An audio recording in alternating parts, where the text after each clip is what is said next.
Hi നമസ്കാരം. ദേവാപ്ലസിൻ്റെ പുതിയൊരു വീഡിയോയിലേക്ക് സ്വാഗതം. അപ്പോൾ ഇന്നത്തെ വീഡിയോ എന്ന് പറഞ്ഞാൽ ഞാൻ എൻ്റെ ഒരു പഴയ സൈക്കിള് ഒന്ന് പെയിൻറ്റ് ചെയ്യുകയാണ്. ഇച്ചിരി പഴക്കമുണ്ട്, ഒരു 10-16 വർഷം പഴക്കമുണ്ട്. അപ്പോൾ അതൊന്ന് റീപെയിൻറ്റ് ചെയ്യുന്ന പരിപാടിയാണ്. അപ്പോൾ ഞാൻ റീപെയിൻറ്റ് ചെയ്യാൻ വേണ്ടി വാങ്ങിച്ച സാധനങ്ങളൂടെ നിങ്ങൾക്ക് കാണിച്ചു തരാം.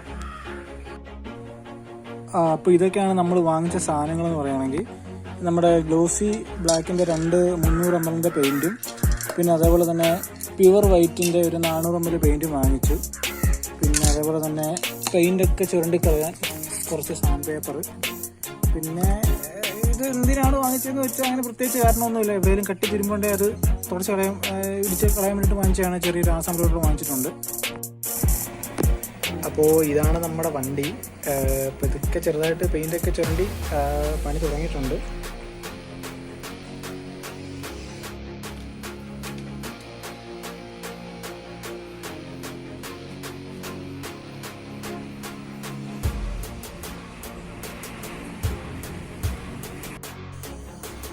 അങ്ങനെ നമ്മൾ വണ്ടിയുടെ ബേസിക് ഫ്രെയിം വരെ ഊരി കുറേശ്ശെ പെയിൻറ്റ് ചുരണ്ടി നമ്മുടെ വർക്ക് ഇങ്ങനെ നടന്നുകൊണ്ടിരിക്കുന്നു. ഇപ്പോൾ സമയം ഒരു 8 മണി ആയിട്ടുണ്ട്.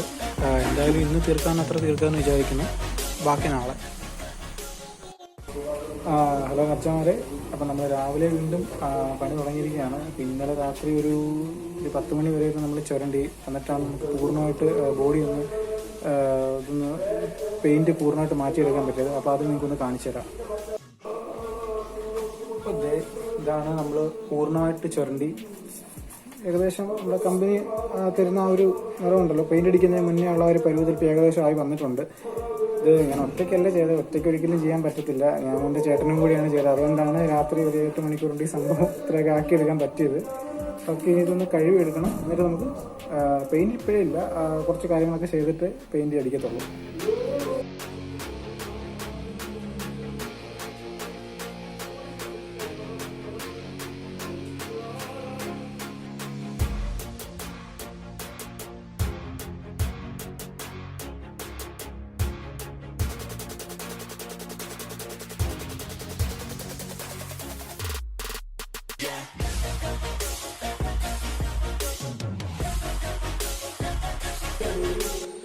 അപ്പോൾ നമ്മൾ ഇന്ന് ചെറിയ രീതിക്ക് പെയിൻ്റ് എടുത്ത് തുടങ്ങും. വലുതായിട്ടൊന്നുമില്ല, ചെറിയ രീതിക്ക് ചെയിൻ കവർ, മഡ് കാപ്പ് പോലത്തെ സാധനങ്ങളൊക്കെ ഉണ്ട് നമ്മൾ അടിക്കാൻ പോകുന്നത്.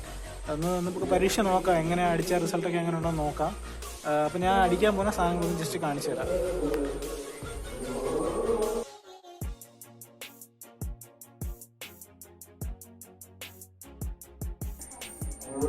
നമ്മളെല്ലാം സെറ്റ് ചെയ്ത് വെച്ച് പണി തുടങ്ങാൻ പോവുകയാണ്. ഓക്കെ, അപ്പം നമുക്ക് നോക്കാം. ആദ്യത്തെ ഒരു റൗണ്ട് കഴിഞ്ഞപ്പോൾ സംഗതി അത്യാവശ്യം കുഴപ്പമില്ലാത്ത രീതിയിലായി വരുന്നുണ്ട്.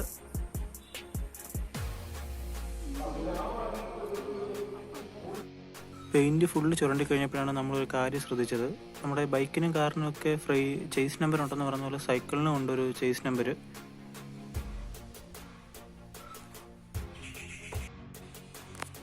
പെയിൻ്റ് അടിക്കും മുന്നുള്ള അവസാന ഘട്ടം എന്ന നിലയ്ക്ക് നമ്മൾ വണ്ടിയുടെ ഫ്രെയിം തുരുമ്പെല്ലാം പൊക്കി നല്ല ഭംഗിയായിട്ട് കഴുകി വെച്ചിട്ടുണ്ട്.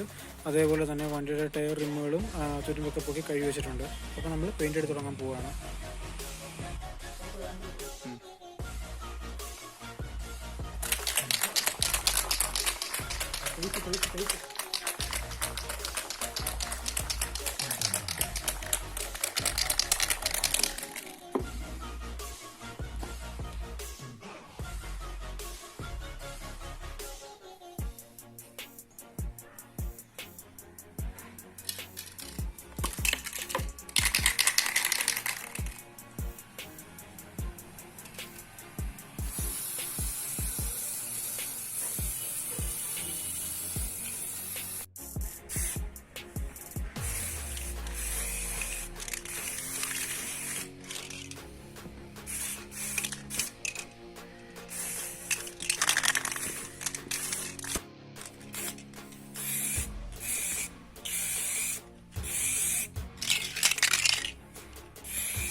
മച്ചാമാരെ, അപ്പോൾ നമ്മൾ ഇന്നലെ സൈക്കിള് പെയിൻ്റൊക്കെ അടിച്ച് വെച്ചിട്ടുണ്ടായിരുന്നു. ഇന്ന് നമ്മൾ ഇന്നലെ വന്നിട്ട് ഉണങ്ങാൻ വേണ്ടി ആ റൂമിനകത്ത് വെച്ചിരുന്നത്, നമ്മുടെ ചെറിയ ഗ്യാരേജ് റൂമിനകത്ത് വെച്ചിരുന്നത്. അപ്പോൾ ഇന്ന് നമ്മൾ അതൊക്കെ എടുത്തൊന്ന് സെറ്റ് ചെയ്യാൻ പോകും. കാരണം നല്ല മഴ വരാൻ പോകുന്നു. ഇനി അങ്ങോട്ടുള്ള ദിവസങ്ങളിൽ നല്ല മഴയാണെന്നുണ്ട്. അപ്പോൾ ഇന്ന് തന്നെ നമ്മളെടുത്ത് സെറ്റ് ചെയ്യും. അപ്പോൾ സെറ്റ് ചെയ്യുന്നതോടെ നിങ്ങൾക്ക് കാണിച്ചു തരാം. ഓക്കെ. മഴ ഇങ്ങനെ നല്ല ഇറച്ചി വരുന്നുണ്ട്. എന്നാലും കുഴപ്പമില്ല, നമ്മൾ നമ്മുടെ കൊച്ചു റൂമിനകത്ത് വെച്ചാണ് ചെയ്യുന്നത്. അവിടെ നമുക്ക് വലിയ പ്രശ്നം ഉണ്ടാവാൻ തോന്നുന്നില്ല.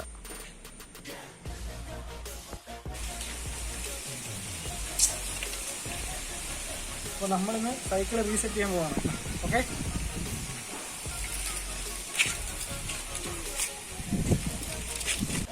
അപ്പോൾ നമ്മൾ ആദ്യം സെറ്റ് ചെയ്യാൻ പോകുന്നത് വണ്ടിയുടെ ബാക്ക് ടയറാണ്. ഇന്നലെ ഇത് പെയിൻറ്റ് ചെയ്യാൻ വേണ്ടി എല്ലാം നമ്മൾ കവർ ചെയ്ത് ഇങ്ങനെ വെച്ചിരുന്നു ന്യൂസ് പേപ്പറിൽ. അപ്പോൾ അത് നമുക്ക് പതുക്കെ പൊട്ടിച്ച്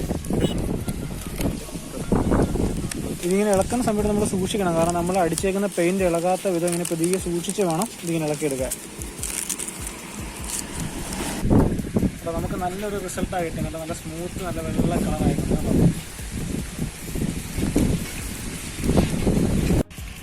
അപ്പം മഴ പണി തുടങ്ങി. അപ്പോൾ നമ്മൾ വീണ്ടും അകത്ത് വെച്ച് തന്നെ ചെയ്യുക.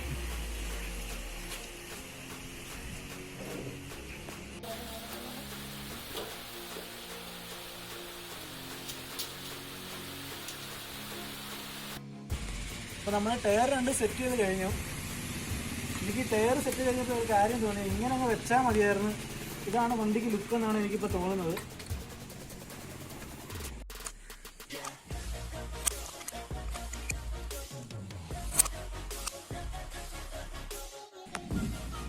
അപ്പോൾ നമ്മൾ 2 ടയറൊക്കെ ഇട്ട് വണ്ടി സെറ്റാക്കി വെച്ചു. സ്റ്റാൻഡൊക്കെ ഇട്ട് വണ്ടി ഇപ്പോൾ ഒന്ന് നിലത്ത് നിൽക്കുന്നുണ്ട്. നമ്മൾ എല്ലാം സെറ്റ് ചെയ്ത് ചുമ്മാ ഒന്ന് ചവിട്ടി നോക്കുക. ബ്രേക്ക് ഒന്നും വെച്ചിട്ടില്ല, എന്നാലും ഒന്ന് ചവിട്ടി നോക്കുക. എങ്ങനെയുണ്ട്, കൊള്ളാവോ?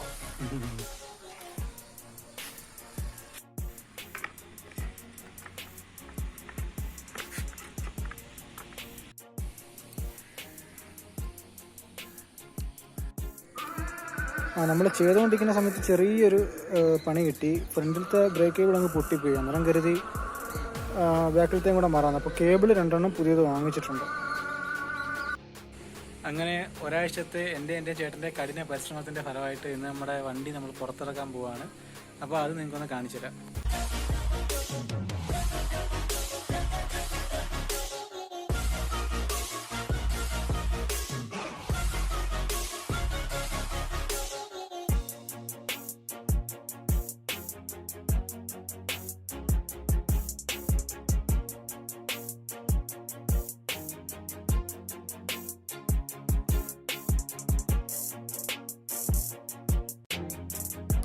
കഷ്ടപ്പെട്ട് നമ്മൾ സൈക്കിൾ പണിഞ്ഞല്ലേ, അതുകൊണ്ട് കഷ്ടപ്പെട്ട് ഒരു സൂപ്പർ ഇൻട്രോയൊക്കെ കാച്ചിട്ടുണ്ട്. അതിനെന്താണെന്ന് കണ്ടറിയാം. അപ്പോൾ ഇനി കണ്ണാടി ഊരി വെക്കാം. പിന്നെ ഇപ്പോൾ നമ്മൾ വണ്ടി പണിത് പുറത്തിറക്കിയിട്ടുണ്ട്.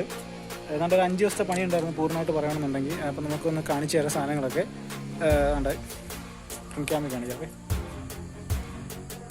ഇരിക്കുന്നത് നമ്മൾ ഫുള്ള്, ഞാൻ പറഞ്ഞല്ലോ, ഞാൻ വീഡിയോ തന്നെ കാണിച്ചിട്ടുണ്ട്. നമ്മൾ ഫുള്ള് കാര്യങ്ങളെല്ലാം അഴിച്ചു, ബോഡി എല്ലാം അഴിച്ചു, ബേസിക് ഫ്രെയിം അഴിച്ചു, ഫ്രെയിമെല്ലാം ഫുള്ള് പെയിൻറ്റ് ചുരണ്ടിയാണ് നമ്മൾ പെയിൻറ്റ് ചെയ്തേക്കുന്നത്. അതുപോലെ തന്നെ നമ്മൾ ഇതിനകത്ത് റിമ്മ് ചെയ്തിട്ടുണ്ട്. ഓരോരോ പാർട്ടുകൾ, മഗ്ഗാർഡ്, ചെയിൻ കവർ, അതുപോലെ തന്നെ ഈവൻ ഈ സീറ്റ് നമ്മുടെ ഈ സീറ്റ് ഉൾപ്പെടെ ബ്ലാക്ക് പെയിൻറ്റ് നമ്മൾ ചെയ്തിട്ടുണ്ട്. അത് വേറൊരു കളറായിരുന്നു. അപ്പം വേറൊരു കളർ വന്നപ്പോൾ ഇതിനൊരു ചേർച്ചക്കുറവ് വരുമെന്ന് വിചാരിച്ചിട്ട് അതിൽ നമ്മൾ ഒട്ടും കറച്ചില്ല. അതിലുൾപ്പെടെ ഒരു വൈറ്റ് ആൻഡ് ബ്ലാക്ക് തീമാണ് നമ്മൾ കയറ്റേക്കുന്നത്. പിന്നെ എന്നാലും ഇത് ഞാൻ ഇത്രയും ഫിനിഷ് വരുമെന്ന് വിചാരിച്ചില്ല. എന്നെ സംബന്ധിച്ചിട്ടുള്ളത് നല്ല സൂപ്പറായിട്ട് വന്നിട്ടുണ്ട്. കാരണം ഇത്രയും നല്ല റിസൾട്ട് കിട്ടുമെന്ന് വിചാരിച്ചില്ല ഞാൻ ഈ പണി തുടങ്ങിയത്. ഞാനുള്ളൊരു ചേട്ടൻ ചേർന്നാണ് ചെയ്തത്. അപ്പോൾ ഞങ്ങളുടെ രണ്ടുപേരെ ഒരു 3-4 ദിവസത്തെ കഷ്ടപ്പാടായിരുന്നു ശരിക്കും പറഞ്ഞാൽ. എന്തായാലും വണ്ടി ഇറക്കാൻ പറ്റി. പിന്നെ പറയാനൊരു കാര്യം പറയാൻ വിട്ടു. നമ്മുടെ വീടിൻ്റെ മുകളിൽ വെച്ചിട്ട് അവനെ പണിയുന്നത്. നമ്മുടെ വീടിൻ്റെ മുകളിൽ ചെറിയൊരു തുറച്ച ഒരു സ്ഥലമുണ്ട്. അവിടെ ചെറിയൊരു റൂം സെറ്റപ്പ് ചെയ്തിട്ട് അവനെ പണിഞ്ഞത്. പിന്നെ ഞാൻ ഈ വീഡിയോയുടെ തുടക്കത്തിൽ പറഞ്ഞിട്ടുണ്ടായിരുന്നു, ഇവന് എൻ്റെ കയ്യിൽ വന്നിട്ട് ഏകദേശം ഒരു 16-17 വർഷമായിട്ടുണ്ടെന്ന്. ശരിക്കും പറഞ്ഞാൽ ഞാൻ സെക്കൻഡ് ഹാൻഡ് എടുത്ത വണ്ടിയാണ്. അപ്പോൾ ഇതെനിക്ക് തന്ന ആളെ ഞാനൊന്ന് കോൺടാക്ട് ചെയ്തു. അപ്പോൾ അദ്ദേഹം പറഞ്ഞത് അദ്ദേഹം ഏതാണ്ട് ഒരു 5 വർഷക്കാലത്തോളം അദ്ദേഹം യൂസ് ചെയ്തിട്ടുണ്ടായിരുന്നു. ആ പുള്ളിയും ഒരു സെക്കൻഡ് ഓണറായിരുന്നു ഈ വണ്ടിയുടെ. അപ്പം പുള്ളി വേറൊരാളുടെ കയ്യിൽ നിന്ന് വാങ്ങിച്ചാണ്. അപ്പോൾ അയാൾ ഏകദേശം ഒരു 2 വർഷക്കാലം വണ്ടി യൂസ് ചെയ്തിരുന്നു. അങ്ങനെ ഏതാണ്ട് എൻ്റെ കൈ വരുന്നതിന് മുന്നേ തന്നെ ഒരു 7 വർഷത്തോളം പഴക്കം ഇവനുണ്ട്. അങ്ങനെയാണെങ്കിൽ ടോട്ടൽ ഏകദേശം ഒരു 23-22 വർഷം പഴക്കമുള്ള മുതലാണിത്. അപ്പം നമുക്ക് അത്രയും വർഷം പഴക്കമുണ്ടെന്ന് ഞാൻ കരുതി. ഇപ്പോൾ ഞാൻ ഒരു 17 വർഷം ഉപയോഗിച്ചപ്പോൾ ഞാൻ കരുതി അത്രയും വർഷത്തെ അല്ലെങ്കിൽ ഒരു 2-3 വർഷത്തെ പഴക്കം അതിൽ കൂടുതൽ കാണത്തുള്ളൂ. പക്ഷേ ഒരു 23-22 വർഷത്തെ പഴക്കമുള്ള മുതലാണ് ഇത്. അപ്പോൾ അതുകൂടെ നിങ്ങളോട് പറയണമെന്ന് എനിക്ക് തോന്നി. അപ്പോൾ നമുക്ക് റോഡിലിറങ്ങി ചവിട്ടി നോക്കാം എങ്ങനെയുണ്ട് സംഭവം എന്ന്. അവിടെ നിൽക്കാം, ഞാൻ ഒറ്റ അവിടെ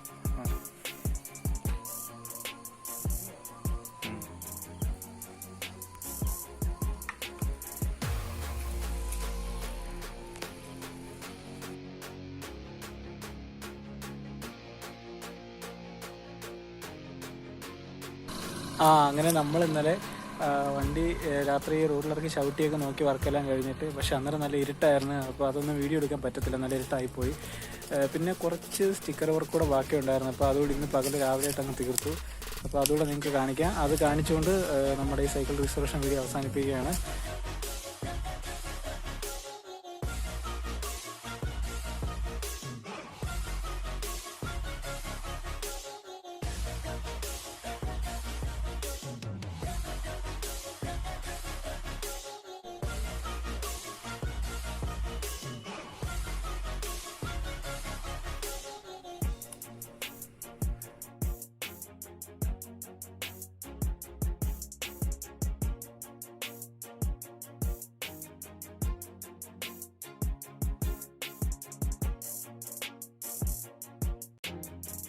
സ്റ്റിക്കർ വർക്കൂടെ കഴിഞ്ഞപ്പോൾ നമ്മുടെ ചെറുക്കൻ അങ്ങനെ ചെറുപ്പക്കാരനായി. ഇപ്പം കണ്ടു കഴിഞ്ഞാൽ 23 വയസ്സുള്ള പയ്യനാണെന്ന് ആരും പറയൂല. ഇപ്പോഴത്തെ ചെറുപ്പക്കാർ പിള്ളേർ സൈക്കിൾ വരെ ഇവൻ്റെ മുന്നേ ഒന്ന് കാണിച്ച് നിൽക്കും. പേട ലുക്കായിട്ടുണ്ട് നമ്മുടെ ചെറുക്കൻ അങ്ങനെ.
ഇനി എൻ്റെ ഒരു ആഗ്രഹം എന്ന് പറഞ്ഞാൽ അവനെ ചെറിയൊരു ഗിയർ സിസ്റ്റം കൂടെ ആഡ് ചെയ്താൽ കൊള്ളാമെന്നുണ്ട് ആ സൈക്കിളിൽ.